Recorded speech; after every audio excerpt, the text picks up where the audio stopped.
Jesus esteja conosco hoje e sempre. Eu queria agradecer primeiramente ao meu querido irmão Luiz pela oportunidade de estar aqui, agradecer a vocês por ter saído do conforto dos vossos lares para junto conosco aurir um pouco dos ensinamentos do nosso Divino Mestre Jesus. Então vamos agradecer a Deus Pai Todo-Poderoso por essa oportunidade de estarmos juntos, enfrentando as dificuldades, mas focados num único e só pensamento do aprendizado, mas que acima de tudo possamos colocá-los em prática em nossas vidas. Graças a Deus. Em todas as épocas da humanidade, o homem tem perquirido questões do ser, do destino e da dor, mas em especial a respeito da divindade. Da ascensão do Australopithecus até o homem de Cro-Magnon, ele vem paulatinamente adquirindo condições para, a determinado momento do seu estágio, adquirir a razão. André Luiz nos fala aqui no livro Em Evolução em Dois Mundos que esse período em que o homem adquiriu a razão é o período chamado Pleistoceno, da época quaternária e da era cenozoica. Foi justamente nessa época que o homem, enfim, foi dotado da razão. Mas o que é a razão? A razão é a capacidade de auferir no valor de juízo, o certo do errado, o sim do não. E desde essa época, então, em que o homem começou a fazer esses questionamentos, começou a observar a natureza, olhando para a abóbada celeste, começou a refletir em relação às estrelas, quem é que formou tudo isso?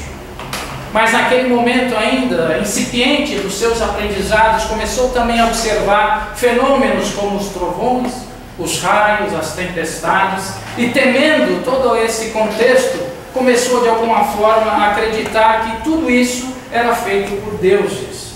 E aí então nascia aí o chamado politeísmo. E passado então muitos séculos ou até milênios, o homem foi compreendendo um pouquinho mais a respeito do assunto. Em determinado momento, uma pessoa chamada Abraão, lá na cidade de Ur, na antiga cidade de Ur, estabelece o que foi chamado de monoteísmo. Nascia ali então o chamado Deus único. Passado ainda mais algum tempo, mais ou menos em 1330, lá no Antigo Egito, um faraó chamado Akenaton estabelece também o chamado Deus único, colocando na figura como se fosse o Sol, o rei Atum, o Deus Atom. Coincidentemente, 30 anos depois, mais ou menos, aparece uma outra figura chamada Moisés. E nós sabemos que Moisés abriu vários conhecimentos a respeito de tudo na doutrina iniciática egípcia. Então, Moisés se estabelece também o chamado Deus único. Mas acontece que Moisés, dentro ainda da sua capacidade de envolver aquele povo rude, coloca um Deus como um Deus antropomórfico, um Deus vingativo, um Deus colérico, que tinha como nós sensações humanas. E na verdade ele pagou um alto preço por causa disso. Mas o importante é que aquele povo era conduzido através do chamado Deus único. Alguns séculos depois era necessário que viessem novos aportes de ensinamento, porque o homem já estava mais compreendendo todas as coisas. Então vem a figura amorosa do nosso Divino Mestre Jesus e fala que Deus é um Deus de amor, um Deus de bondade, um Deus de misericórdia, em contraponto ao Deus de Moisés. E aquele povo, ainda não entendendo muito o porquê desse contraponto, praticamente não aceitou aquilo que Jesus o trouxera e acabou então infamado como um vil bandido e colocado numa cruz infamante. Todavia deixou ele um legado de informações, a qual os seus primeiros discípulos começaram a divulgar, e nascia aí o cristianismo primitivo. E dentro desse contexto, obviamente, havia aqueles que não entendiam o Deus do Cristo e muito mais informações, principalmente aqueles chamados gentios, estabelecendo então várias perseguições aos cristãos, e que podemos aqui enunciar uma mais violenta, que foi aquela que Nero nos colocou. Nero coloca fogo em Roma e coloca como culpados cristãos, que já eram perseguidos, e a partir desse momento então recrudesceu essas perseguições, e que alguns séculos mais tarde, mais ou menos em 261 anos depois de Cristo, um imperador chamado Galeno Augusto, que é justamente esse do livro, estabelece um édito de tolerância, o primeiro édito de tolerância para os cristãos. Fato esse que fez com que os cristãos durante 40 anos conseguissem desenvolver e fizeram toda uma rede de igrejas em vários locais, justamente por causa desse édito de tolerância. Passado ainda mais algumas décadas, mais para frente, recrudesce novamente, principalmente com um período em que houve a chamada tetrarquia, em especial com um imperador chamado Galério, que faz com que novas perseguições aumentem e que novamente esses cristãos acabam morrendo, como já vinham morrendo sistematicamente. Mais ou menos em 325 houve vamos dizer assim, um conchavo político, em que Constantino organiza um chamado a todos os cristãos e estabelece ali o primeiro concílio, chamado Concílio de Nicéia. E a partir desse momento, então, há uma modificação em toda a estrutura filosófica do cristianismo, porque esse primeiro concílio, ele transforma Jesus em Deus. Que até então Jesus, sim, aquela pessoa mais desenvolvida na face da terra, porque ele dizia que ele e o Pai eram duas pessoas distintas. Mas então esse concílio estabelece Jesus e Deus como uma única e exclusiva figura. Após isso, então, há um segundo concílio, que é o segundo concílio de Constantinopla, em que novamente há aportes de informação e modificações nas escrituras, colocando e instituindo o chamado Espírito Santo. Na sequência nós temos um terceiro concílio, que é o terceiro de Efésio, em que se estabelece a Virgem Maria. Vejam só que em cada época foram modificando os ensinamentos do Cristo. E há um quarto concílio, na verdade os 4 primeiros foram fundamentais para toda a estrutura filosófica do cristianismo. E nesse quarto concílio, que é o segundo concílio de Constantinopla, então há uma modificação a respeito dos estudos de Orígenes, que afirmava categoricamente a existência da reencarnação, a qual ele havia aurido de Pitágoras, aurido de Platão, e a partir então desse concílio retira-se a reencarnação dos estudos bíblicos. Então percebam que é o homem interpolando e fazendo as modificações a quais isso gerou os contextos que hoje todos nós temos. Mas não para por aí. Porque a partir do momento em que há a união da política com a religião, começa a haver transformações. E essas transformações deturpam os ensinamentos do Cristo, em especial aqueles do amor, da bondade, da fraternidade. Estabelece-se aí agora um novo contexto, que são as perseguições ou as chamadas cruzadas. E, na verdade, houve 11 cruzadas, mas cada cruzada trazia para si o bojo da sustentação da palavra divina, onde aqueles que de alguma forma não entendiam ou professavam outras religiões, havia ali a conquista do território, o espólio, vamos dizer assim, da matéria, mas consequentemente tudo em nome da religião. Há um ápice desse espólio, que na verdade foi talvez a noite mais terrível da humanidade. Nós tivemos no dia 24 de agosto de 1572 a chamada Noite de São Bartolomeu, a qual mais de 110 mil huguenotes, que eram chamados protestantes, foram assassinados justamente pela diferença e a não concordância das ideias religiosas. Isso ficou marcado para sempre, principalmente nos resgates coletivos. Nós temos que observar que o homem, sempre querendo impor a sua forma de fé, acaba de alguma forma violentando a fé alheia. Antes disso, antes dessa noite, Nós podemos citar aqui um caso especial que nós tivemos na Espanha em particular, com os chamados reis católicos, Dom Fernando e Isabel, com a alcunha, o epiteto de reis católicos. E graças a esses reis católicos estabeleceu-se a mais dura Inquisição de toda a face da terra, que foi a Inquisição espanhola. Diferente de todas as outras, foi a que foi mais cruel, foi a que foi mais dura e que mais expoliou bens.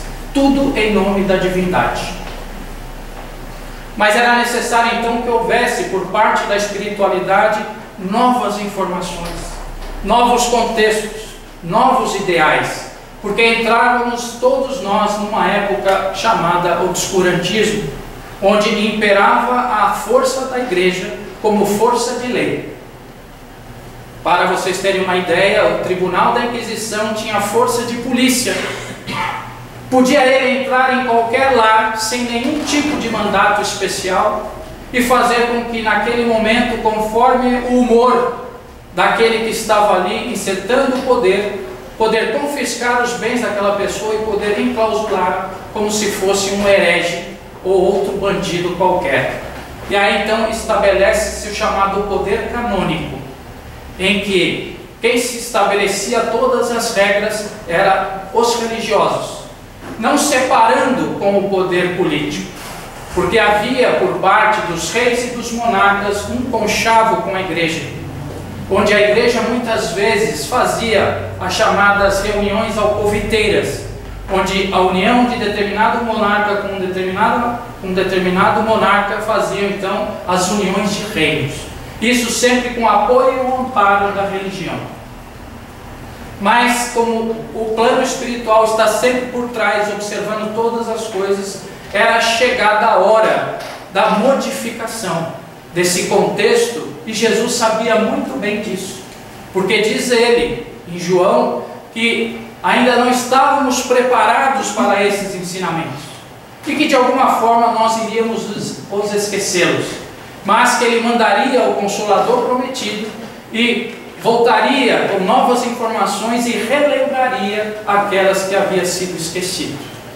Então, em vista disso, em determinada época, começou-se a haver modificações em toda a estrutura do pensamento.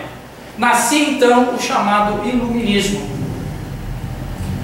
Na arte havia novos espíritos reencarnando com novos ideais da beleza. Temos Miguel Ângelo, nós temos Bach e Beethoven na música, trazendo uma nova forma de compreensão melódica e artística. Nós temos a introdução no campo da ciência com novos aportes de ensinamento, com a presença iluminada de Lavoisier mostrando o microcosmo. E na sequência nós temos então Kepler e Newton mostrando o grande cosmos. Veja, não é o acaso. Não é o acaso combinando informações múltiplas para trazer ao homem novas renovações. Porque então o homem compreendia a humanidade e a sua essência e a divindade como um Deus vingativo e um Deus colérico, não compreendendo os ensinamentos de Jesus. No campo filosófico nascem filósofos com ideais de amor, fraternidade e liberdade, como Rousseau, como Montesquieu, como Descartes, trazendo novas informações. O liberté, igualité, fraternité traz então uma capacidade de perquisição mental. Agora podemos pensar, podemos de alguma forma analisar quem é Deus, questionar a essência divina. Será que Deus penetra no nosso lar, invade a nossa casa, expolia os nossos bens? Será esse um Deus verdadeiro? Então era permitido agora raciocinar. E nada mais ideal, um campo mais fértil então para a vinda do Consolador prometido, a qual Jesus vaticinar há quase 2000 anos atrás. E esse Consolador prometido então traz agora um Deus inteligente, um Deus capaz de abarcar todas as coisas. E por isso que nós temos na questão número 1 do Livro dos Espíritos a pergunta cabal e principal: o que é Deus e não quem é Deus? o que é Deus já nos coloca algo ainda incompreensível a nós, né? E aí a resposta é simples e sucinta: Deus é a causa primária, de inteligência suprema, a causa primária de todas as coisas. Mas Jesus já havia nos falado algo a respeito. Jesus nos fala em determinada passagem e pergunta se aquele que diz que ama a Deus e odeia o seu irmão é mentiroso. Veja, Jesus está afirmando que a pessoa é mentirosa quando diz que ama a Deus e odeia o seu irmão. Porque como pode o homem não amar o seu irmão que vê e amar a Deus que não vê? Já nos coloca uma prerrogativa para todos nós conhecermos a Deus. É preciso sabermos ver, enxergar, conhecer a divindade. E será que estamos em condição de conhecer? Será que podemos ver a divindade? Será que essa possibilidade é aberta a todos nós? Moisés dizia que via Deus face a face. Será que realmente Moisés tinha a condição de ver Deus face a face? Será que nós, na nossa, vamos dizer assim, capacidade de abstração, temos essa condição, mesmo estando, vamos dizer, libertos do corpo, num sonho, por exemplo? Será que temos ainda essa possibilidade de ver e ombrear com o nosso Criador face a face? E a resposta está lá no capítulo 2 da Gênesis, que não. Não temos ainda a condição de observar a divindade porque nos falta alguma coisa. E diz lá na Gênesis que nós só poderemos ver a Deus quando estivermos completamente desmaterializados. E quando então estaremos completamente desmaterializados? Quando entrarmos no chamado estado de espíritos puros. Então, obviamente, estamos longe de conhecer a Deus. E se estamos longe de conhecer a Deus, estamos longe de amar a Deus. Talvez essa informação nos choque um pouco, né? Porque muitas vezes a gente escuta, eu amo Deus de uma forma, né? Mas será que realmente amamos a Deus? Nós temos simpatia, nós temos respeito, nós temos consideração a respeito da divindade, mas será que realmente amamos a Deus? O próprio Evangelho nos fala que ainda não temos condição de amar a Deus. A doutrina espírita nos explica que só quando atingirmos determinado estágio é que vamos realmente compreender a Deus, e aí sucessivamente nós vamos aprendê-lo a amá-lo. Observemos que em todas as épocas da humanidade também o homem adorou a divindade de várias formas, chamando, por exemplo, de Javé, de Inhavé, de Adonai, de Yanderu, como os nossos tupi-guaranis falavam, de Kinikarral, como o povo maia nos fala, grande força cósmica, enfim, cada povo deu um nome determinado para a divindade. Uma coisa é darmos um nome, outra coisa é compreendermos a sua essência. E a compreensão da sua essência depende de muitos fatores, mas principalmente do nosso valor moral, da nossa capacidade de abstração, da nossa possibilidade de compreender o incompreensível, de conhecer o incognoscível, de saber determinados fatores que são responsáveis para, não, realmente isso é isso, e aquilo é aquilo. Isso vai chegar num determinado momento em que teremos essa abstração. Por enquanto não somos capazes ainda de abstrair, mas podemos observar o quê? Os efeitos, não é isso? Quando olhamos um quadro belo como esse, já imaginamos quanto trabalho ele deu, quanto esse artista de alguma forma estava inspirado, e é isso então que podemos fazer com a divindade. Podemos observar os seus efeitos e também os seus atributos. Então sabemos que os atributos da divindade, um deles é a eternidade. E fica difícil de compreendermos, ora, se nós somos eternos e fomos criados em determinado momento, como isso é possível? Como é possível ser criado em determinado momento, mas ser criado para a eternidade? Isso é algo ainda para as nossas mentes incipientes, algo completamente fora do nosso contexto. Não conseguimos nem imaginar o porquê e como isso é possível. Mas temos que aceitar que um dos atributos da divindade é a sua eternidade. Muitos cientistas estão querendo, através das suas teorias, por exemplo, da partícula de Bose-Higgs, ou então, vamos dizer assim, da teoria do Big Bang, estabelecendo datas, estabelecendo momentos. Ainda está muito cedo para a ciência definitivamente estabelecer o que é realmente. São ainda suposições, a quais, de alguma forma, a ciência tem a obrigação de buscar esse conhecimento. Porque, inclusive, o conhecimento faz parte do processo de desenvolvimento da humanidade. Então, realmente, a ciência tem que fazer a sua parte. Mas, até aí, em fazer a sua parte e determinar que o começo do universo foi em tal época, está muito longe da realidade. Outro atributo da divindade é a onipotência e a onipresença. Ora, será que Deus está observando a formiga que está passando aqui nesse momento? Será que Ele está observando o que está acontecendo ali a mais de 10 mil quilômetros de distância de nós?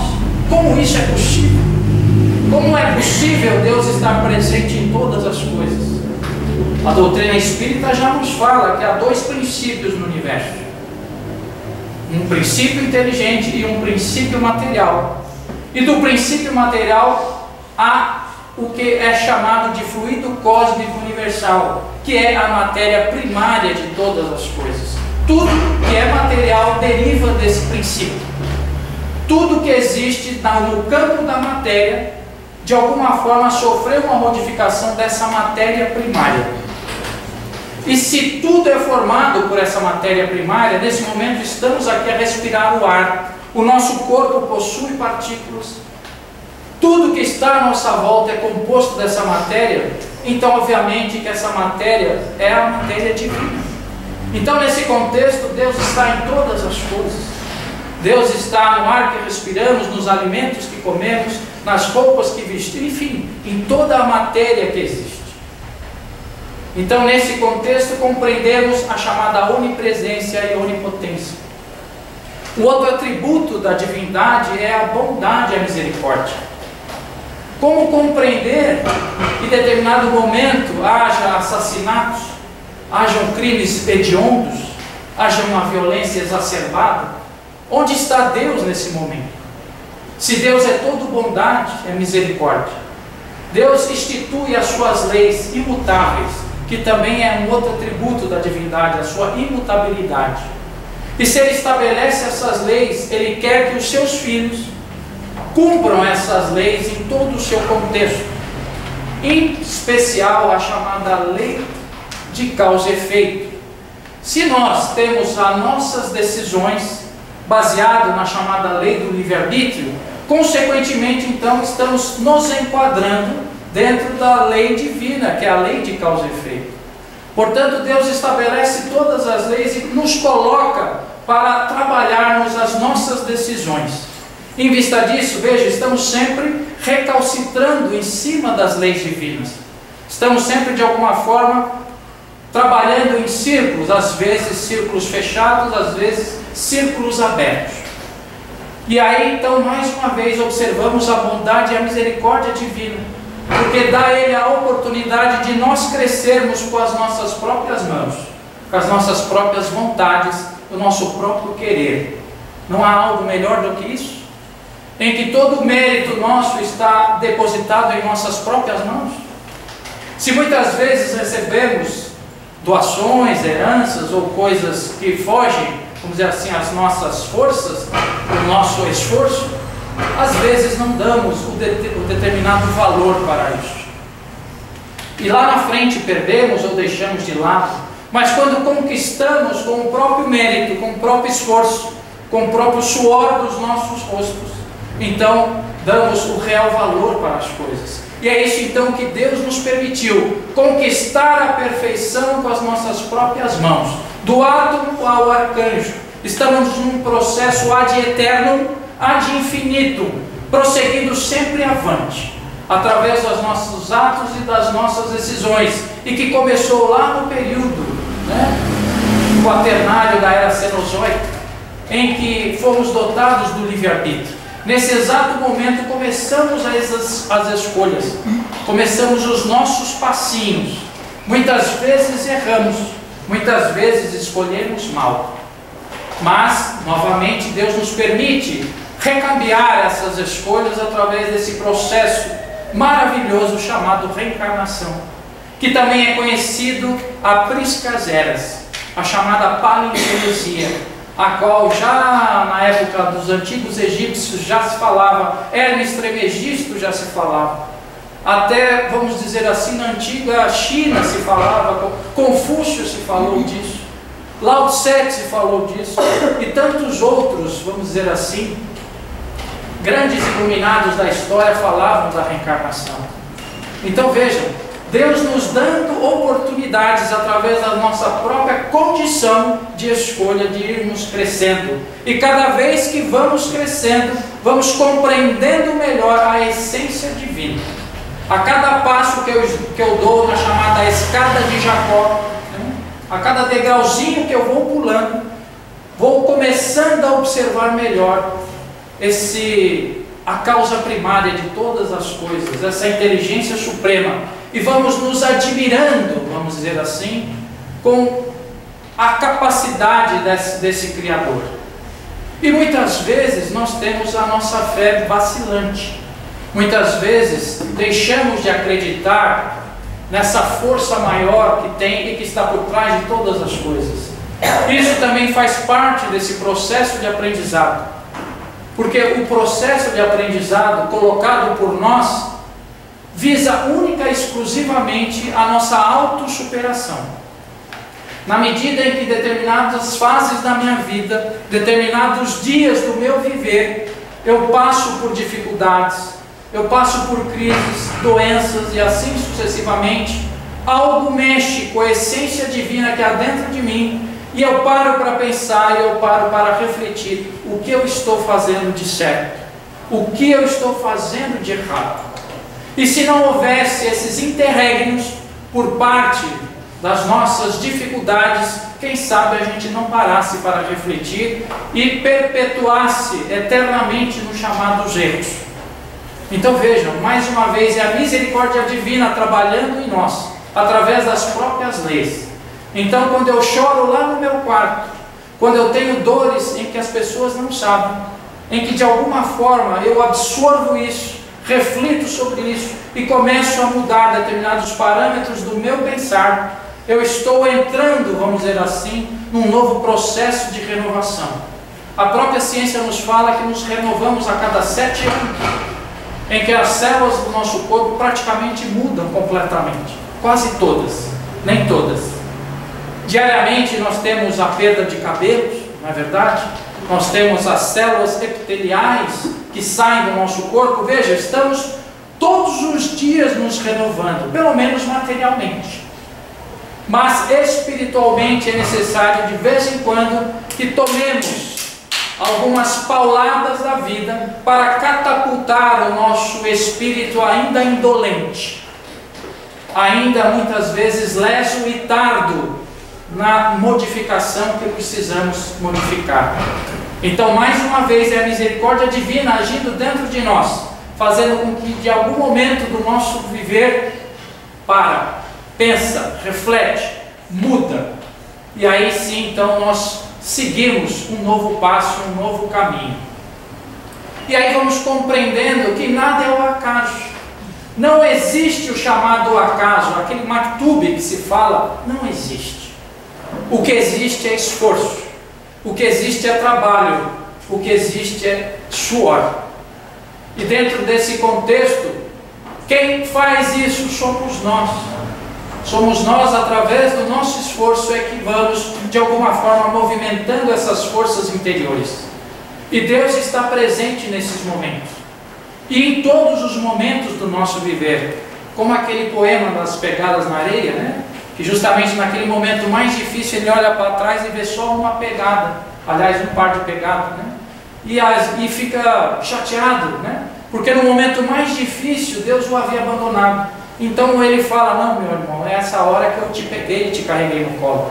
Então é justamente nesses momentos de sofrimento é que de alguma forma nós nos sintonizamos com essa força divina, seja através da oração, ou seja através de um sonho em que nós dormimos, o nosso corpo perispiritual vai para o plano espiritual e vai aurir, vamos dizer assim, determinados ensinamentos importantíssimos para quando recabearmos no corpo físico, nós vemos com a solução, às vezes o chamado insight. Então observamos que novamente Deus está agindo sobre nós. Estamos observando os seus efeitos e os seus atributos. Não conseguimos ainda observar diretamente a divindade. Não conseguimos ainda abstrair a sua essência. Mas Jesus nos indica o caminho para seguirmos e compreendermos ainda mais a divindade. Diz Ele que Ele é o caminho, a verdade e a vida. Diz Ele que é necessário amarmos a Deus sobre todas as coisas, mas ao próximo como a si mesmo. E diz Ele que nós temos que fazer ao próximo aquilo que queremos para nós. Veja, não há melhor lição, melhor caminho das pedras que não ser esse. Não podemos conhecer a Deus se não realizarmos isso que o Cristo pede de nós. O que Ele pede de nós não está acima das nossas forças. Às vezes está ainda acima da nossa compreensão, mas não das nossas forças. E essa compreensão muitas vezes é mascarada também pelo nosso orgulho, pela nossa vaidade. Porque também muitas vezes nos acomodamos com o bem-estar que estamos ao nosso redor. Muitas vezes saímos dos nossos lares para vir aqui no centro espírita, chovendo, com frio, e poderia lá estar assistindo uma televisão, um Big Brother, não é verdade? Enfim, saímos do nosso lar, da comodidade das nossas casas, para vir até um centro espírita, ou para trabalhar, por exemplo, numa sopa, ou para confeccionar um enxovalzinho. Estamos nos predispondo, movimentando forças, porque um rio parado é morto. O que é um lago? O lago é a água estagnada, já propícia à sua morte, enquanto o rio em movimento é dinamismo de vida. E esse dinamismo de vida nós temos que fazer com nós mesmos, com os nossos atos, as nossas vontades e o nosso querer. Isso é que traz essa modificação e cria em nós um padrão de reciclamento, e que essa energia nos recicla e nos catapulta avante. Então nós temos que ter esse dinamismo que faz com que a vida circule ao nosso redor. Mas para isso é necessário vontade, determinismo. Se algo cai muito pequeno na minha frente, eu vou ficar aqui de cima tentando procurar? Não. Eu vou me agachar, eu vou até lá e vou focar. E é isso que também temos que ter, esse foco, esse querer, essa vontade de sermos melhores, de sermos mais dinâmicos. E é nesses momentos que sentimos um aporte de energias, como se Deus falasse com nós: você está no caminho correto. Continue firme nas suas decisões. Vá em frente. É como se Ele falasse no nosso ouvido, a gente conseguisse escutar: estou no caminho correto. Me sinto bem fazendo isso. Então não há, vamos dizer assim, outra forma de estarmos nos conectando à divindade, por enquanto. Mas eu posso sim acreditar em Deus. Posso acreditar nas suas obras.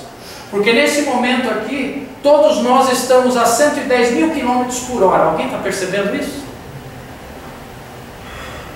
Vocês acreditam que vocês estão a 110 mil quilômetros por hora nesse momento? Que é o movimento em que a Terra está fazendo a chamada translação. Ela está girando em torno do Sol a 110 mil quilômetros por hora e ninguém sente. Ninguém sente porque há um equilíbrio de força centrípeta, centrífuga e gravidade, exercendo uma força perfeita, e nós estamos aqui sem sentir absolutamente nada. Eu acredito em Deus porque dentro do seu corpo há mais células do que orbes na Via Láctea.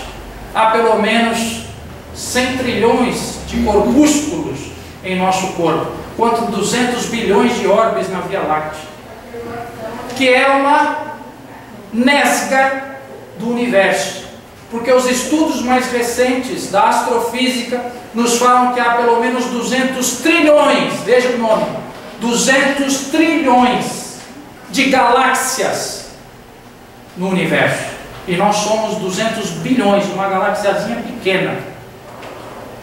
Se eu não acreditar em Deus por causa disso, fica difícil. Eu também devo acreditar em Deus, porque nesse momento no meu sangue corre nas minhas veias o sangue, que tem a mesma composição mineral que o mar. O que prova a teoria de Oparin e de Haldane, em que a nossa vida iniciou-se nos leitos dos oceanos. Eu tenho que acreditar em Deus, porque uns 12 anos atrás, juntou-se a IBM com a Fujitsu, enfim, grupos alemães e japoneses, e construíram um supercomputador com mais de 93 mil núcleos de processamento. Se alguém conhece um pouquinho de informática aqui, sabe que isso é um número absurdo, tá certo? Construíram esse computador para simular a atividade cerebral.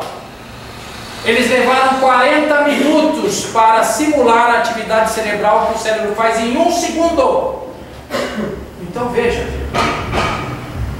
por que nós temos que acreditar em Deus? Porque há coisas por trás de todo esse universo que fogem à nossa compreensão e cuja própria ciência já começa a passos curtos ir nos demonstrando da grandiosidade que há por trás de tudo isso. Só em sabermos que há mais componentes no nosso corpo do que na nossa Via Láctea já é uma coisa absurda. Então nós somos levados a acreditar na divindade todos os dias, porque todos os dias, se houvesse milagres, acontece um milagre em nossas vidas. Nos renovamos diariamente e vamos percebendo que essa divindade, que ainda não compreendemos, ela está atuando sobre nós. Ela quer o melhor de nós. Ela quer que sejamos alegres, felizes, que nós sejamos plenos, que sejamos melhores do que fomos ontem. Mas nós trabalhamos contra nós mesmos. Apesar da divindade, com toda essa força, estar atuando sobre nós, querendo o melhor de nós. E muitas vezes recalcitramos contra o aguilhão.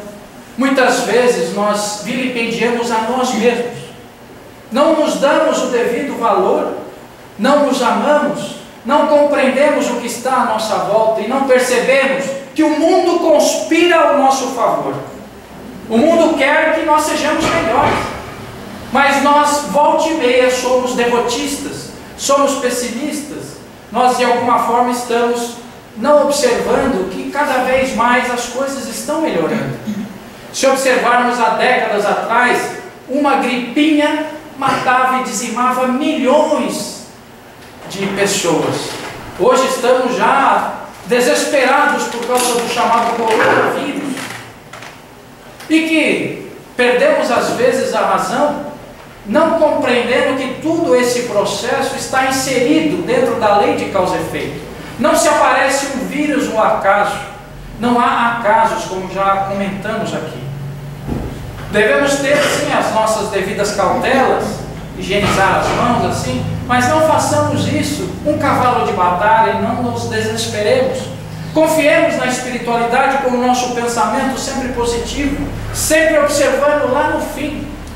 Se eu estou indo numa estrada e começo só a olhar aqui o começo, como vai ser a chegada lá no fim? Será lenta, morosa, dificultosa? Mas agora se eu tenho um olhar lá na frente, então parece que o processo em que está acontecendo está passando sem eu perceber. Então observemos sempre esses detalhes, gente. Porque na vida, na verdade, são os detalhes que fazem a diferença.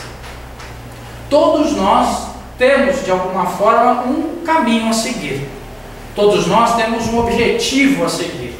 Todos nós aspiramos à felicidade, queremos ser melhores.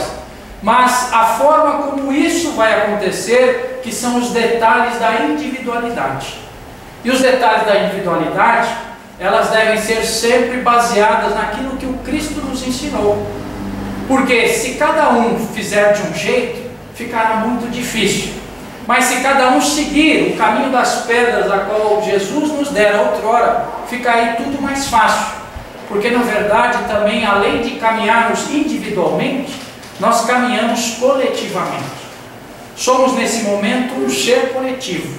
Estamos formando aqui uma espécie de egrégora, a qual todos nós estamos convergendo pensamentos e criando como se fosse um organismo vivo, né? Com um objetivo. Qual é o objetivo neste momento? Todos nós estamos com o objetivo de nos melhorarmos, de alguma forma captarmos alguma coisa que vai contribuir para a nossa melhora como ser integral.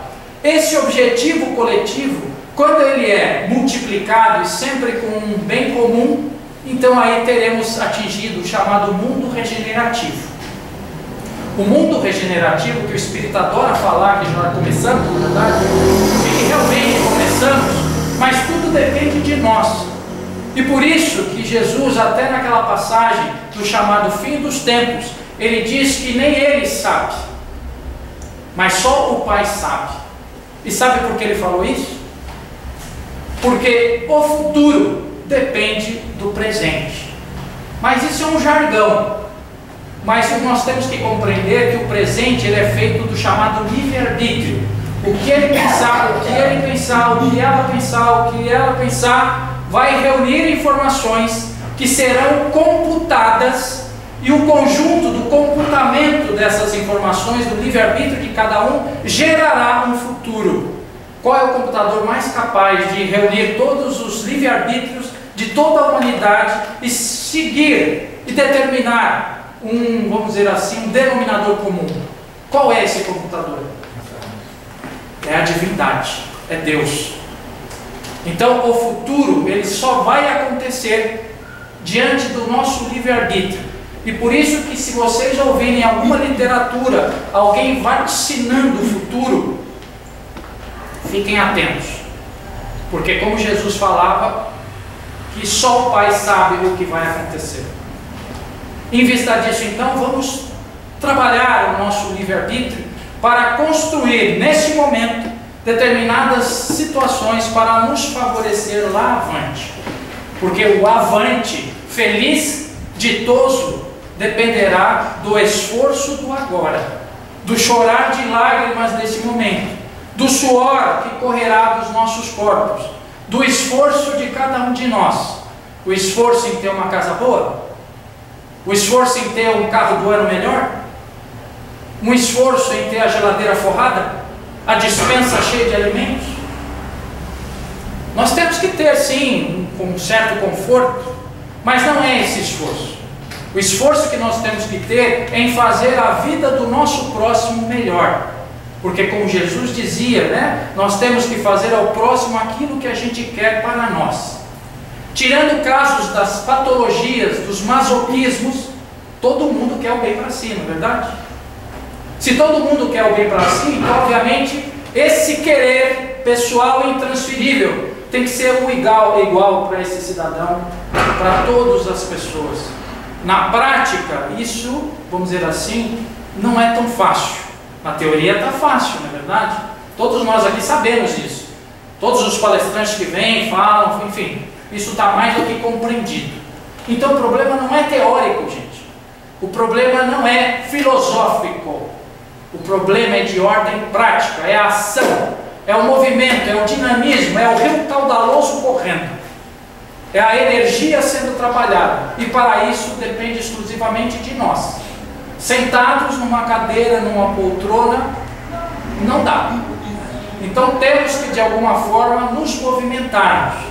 E cada um dentro do seu aspecto vai achando a melhor forma possível. Porque Deus é Pai amoroso. Deus nos quer o melhor. Ele não quer que soframos. Então muitas vezes, através do canal chamado intuição, vamos nos conectando com aqueles bem maiores, e ele dá uma pinceladinha no nosso ouvido, olha, fala, ó, se eu fosse vocês, eu iria lá no centro, como é que chama o centro aqui mesmo? Natalício de Jesus. Natalício de Jesus, e se engaja no trabalho de confecção de enxovais para bebê. Nossa, por que eu não pensei nisso antes? Por que eu não tive essa ideia antes? Eu estou tanto tempo parado aqui sem fazer nada.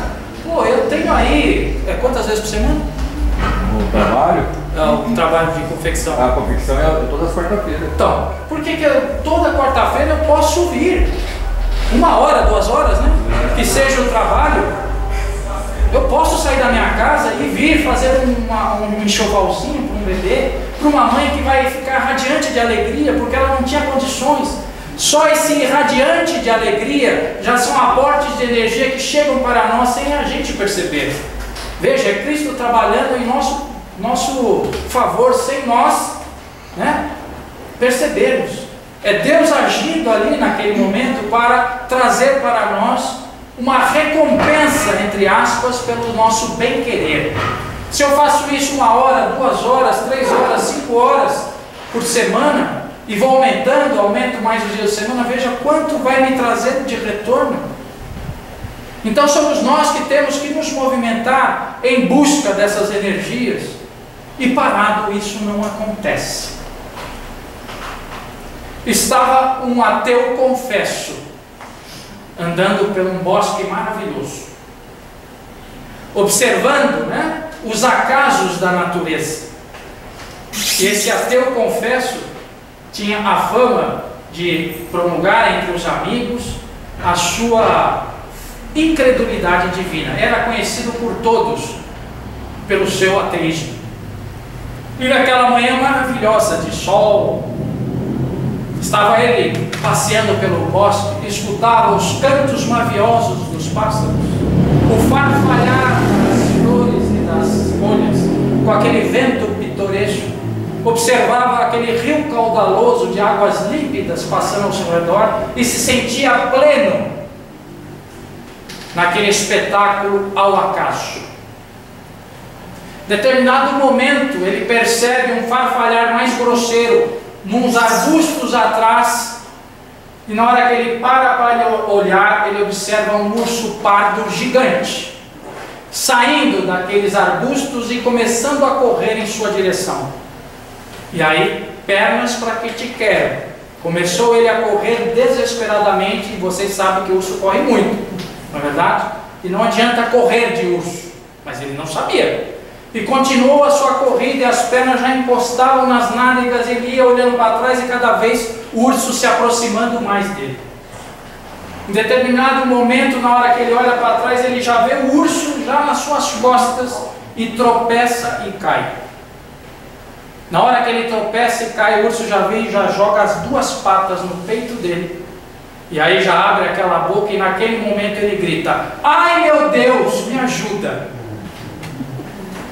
E aí naquele momento então o canto mavioso dos pássaros para, o rio congela, o vento desaparece e fende uma luz do céu, e dessa luz vem uma voz: "Meu filho, durante todo o período da sua vida tu me negastes.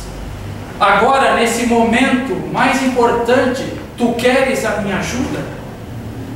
E aí ele, como era malandro, realmente eu não posso dizer aqui neste momento que eu não falei que te acreditava, porque seria hipocrisia da minha parte.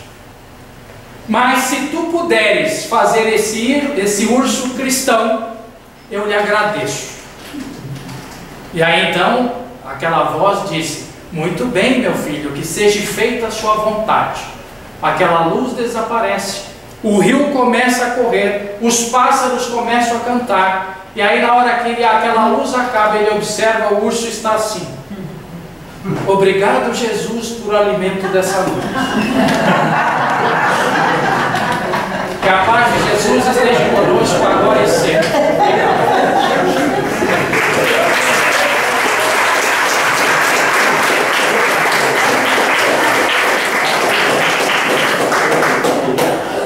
Obrigado, Mário. É sempre bom, né? Essa eu não conheci. E essa doutora conhecia, não? É a gratidão. É a gratidão. Até os ursos têm gratidão a Deus, tá vendo?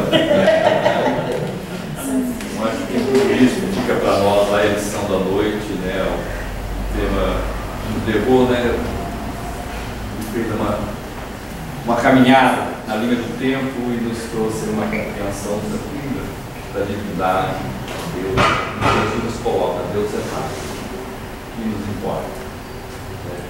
Sentimos em nossos corações, né? Espírito e verdade. Que possamos nesta noite, com a gratidão, pela presença do Mário, do Paulo que nos acompanhou, da Isabel também, eles subiram a serra, possa estar retornando, levando o nosso carinho, a nossa gratidão, as energias dessa casa, a envolver também lá o Centro Espírita Joana de Anjos, que nesses instantes deve estar distribuindo sopa lá, né, Paulo? É isso aí. Esse é um trabalho de distribuição de sopa todo sábado, e são em torno aí de umas 60, 70 marmitas aí distribuindo lá aos nossos irmãos em situação de rua. Então sabemos que o trabalho ele é edificante. Muitas vezes, né, as pessoas falam assim, mas eu tenho que trabalhar para poder ganhar alguma coisa. E vê que na hora a gente vem interessadamente, vou trabalhar, porque daí eu posso espantar o obsessor das minhas costas. No começo a gente vai ficando grato com aquela oportunidade do trabalho, ele incorpora em nós e nós começamos a fazer o trabalho desinteressadamente. Daí nós começamos a crescer e a compreender melhor a nossa jornada enquanto espíritos que somos, da necessidade de começarmos aí a iniciar a subida da escada de Jacó, né, Marcos? Então, que nós possamos aí levar a lição da noite, refletir, que é importante, e compartilhar com aqueles que não puderem estar conosco. Então, mais uma vez, a gratidão pela presença de todos vocês, nossa palestra do ano, iniciando a nossa caminhada, da nossa casa querida aqui, que esse ano vai completar 107 anos. E o tempo, essas paredes, essas 4 paredes, esse ano está fazendo 100 anos. Tranquilão. Então a gente fica pensando aqui, né? A construção da doutrina espírita, Guararema, movimentando, e o compromisso nosso, estamos aqui trabalhando nesta casa, né, manter a bandeira do cristianismo, a luz da doutrina espírita hasteada, porque o nosso templo espírita ele também é um farol, né, iluminar o caminho de todos aqueles que necessitam, né, de um porto seguro. Com toda certeza, muitos chegam até na busca do atendimento, na busca muitas vezes de tom material, mas muitos espíritos são trazidos aqui para o esclarecimento, que possam seguir caminhando. Então, muito obrigado pela presença de todos e de todas. Mais uma vez, Mário, em paz na sua caminhada, e dizer que está aqui com a obra aqui, depois quem tiver o interesse, depois a nossa prece final, que é o Galienos Augustus. Galienos Augustus. Interessante. Já comecei a ler, volto a terminar. Olha, Jô, fica tranquilo, viu, Jô? Isso. Tá bom? Então vamos finalizar com a nossa prece. Então me permitam fazer a nossa prece. Vamos elevar o nosso pensamento ao nosso Pai de amor e bondade, ao nosso Mestre amado Jesus, esse amigo, de todas as horas, de todos os momentos da nossa vida, juntamente com os amigos e mentores queridos da espiritualidade maior, que nos assiste, que nos envolve, porque aqui nós temos 2 assembleias, a Assembleia dos Encarnados, e pela dimensão espiritual da nossa casa também temos um alvo grandioso, companheiros e irmãos queridos, espiritualmente presentes e nos acompanhando. Então, Senhor, a gratidão nossa por este momento, que é um reencontro fraterno entre os 2 planos. Abençoe-nos, Senhor, nos guarde na tua paz, hoje e sempre, que assim seja.